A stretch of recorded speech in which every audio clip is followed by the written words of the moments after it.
Hey everyone, it's Anthony Gerbi here with another edition of Thursday Thoughts. And throughout the first part of 2023, we're going to hear two words jammed together that I wanted to unpack a little bit. And those two words are debt and ceiling.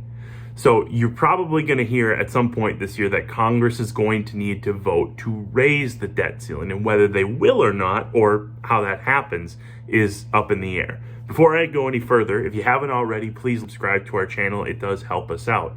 But what does that mean? What is the debt ceiling? Let's start there. So the debt ceiling, very simply, is the amount of debt the U.S. Treasury is allowed to have by law. Why is that important? Why is the total amount of debt? Well, we've been at that limit or very close to it for a long time. We have a high level of debt in this country, all sorts of reasons for that. But basically, when Congress needs new money for new things, or the government needs more money for more projects, and however you feel about that is how you feel about it, they either need to raise taxes to increase revenue, or they need to borrow more. And debt ceiling is where the borrowing comes in. So at some point in 2023, we as a country are scheduled to hit our debt ceiling, meaning by law, we can't have any more debt unless they raise it.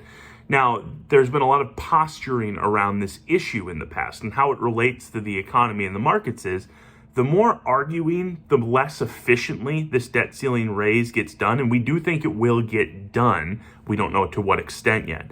But the more of a fight there is around this, the shakier it could be for the markets and the economy, because this is one of the things we look to as a country, but also people look to around the world to see as a sort of a market-setting event.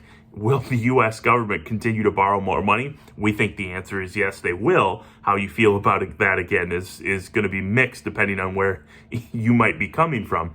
But we think a debt ceiling will probably pass. It might get ugly, though, in Congress as they argue about the terms and about what amount to raise it to. So that's something we need to watch very closely, because it could have impacts on the market and the economy as well.